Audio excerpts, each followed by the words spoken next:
নমস্কার, আমি অভিমন্যু সূর্য। আজকে আলোচনা করব পুরুষদের বিবাহের ক্ষেত্রে শুক্র গ্রহের ভূমিকা। এবং শুক্র এমন একটা প্ল্যানেট, ন্যাটাল চার্ট যদি দেখেন, ন্যাটাল চার্টের সপ্তম রাশি যেটা তুলা রাশি, তার মালিক হচ্ছে শুক্র। এই শুক্র গ্রহ কি দেয়?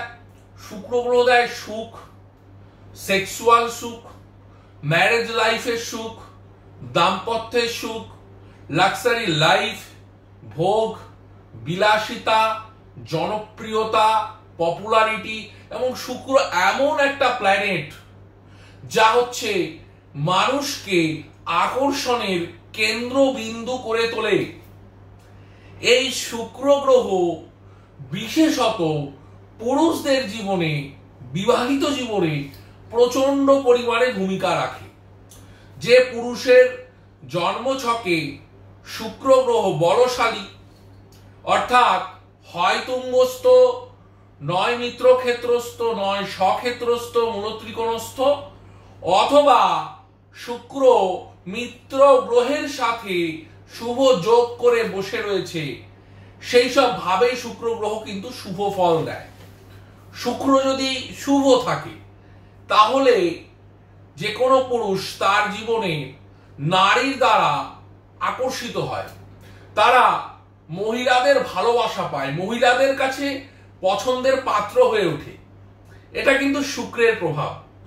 আবার কোনো পুরুষের জন্ম ছকে যদি শুক্র গ্রহ পীড়িত থাকে, ক্ষুধিত থাকে, দুর্বল থাকে, এই ধরনের অবস্থানে শুক্র থাকলে সেই পুরুষ নারীর দ্বারা অপমানিত হয়, নারীর খুব একটা প্রিয় পাত্র হয়ে ওঠে না।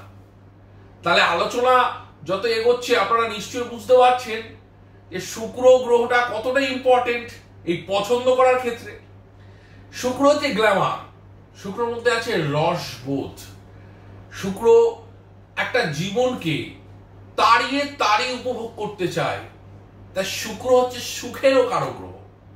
তাই যেসব পুরুষের জন্ম ছকে শুক্র গ্রহ পীড়িত রয়েছে তারা কিন্তু বিবাহিত জীবনে সুখকর বিবাহিত জীবন পায় না। এবং অনেকের বিবাহ হতে বাধা হচ্ছে, বিবাহ হতে হতে গিয়ে হচ্ছে না, বিবাহ হয়েছে কিন্তু স্ত্রী তার সঙ্গে দাম্পত্য সম্পর্কে সন্তুষ্ট নয়। দেখা যাচ্ছে বিবাহের পরে তার পার্টনার স্ত্রী, সেই পুরুষের পার্টনার স্ত্রী অন্য কারোর প্রতি আকর্ষিত হয়ে পড়ছে, সেটা কিন্তু সেই পুরুষের শুক্র গ্রহের কুপ্রভাব। আবার যদি শুক্র গ্রহের সুপ্রভাব থাকে সেই পুরুষ কি হবে? তখন শুক্র কিন্তু খুব সৎ গ্রহ, সেই পুরুষ সৎ হবে, সুব্যবহার হবে, হাসি থাকবে, সকলের পছন্দের পাত্র হবে, মহিলাদের পছন্দের পাত্র হবে, স্ত্রীর পছন্দের পাত্র হবে। এবং সর্বোপরি শুক্র গ্রহ সেই পুরুষকে ধনশালী, অর্থশালী, বিত্তশালী করে তুলবে। এবার এই শুক্র গ্রহ খারাপ থাকবার জন্য যারা এই সুখগুলো থেকে বঞ্চিত হচ্ছেন তারা কি করবেন, কি প্রতিকার করবেন? নিশ্চিত করে এই শুক্র গ্রহকে জীবনে অ্যাক্টিভ করলে নিশ্চিত করে কিন্তু মানুষ জীবনে উপকার পেতে পারে, নিশ্চিত করে জীবনে কিন্তু তারা সুখ পেতে পারে। তাই যারা আপনারা সমস্যায় ভুগছেন আমার সঙ্গে যোগাযোগ করতে পারেন।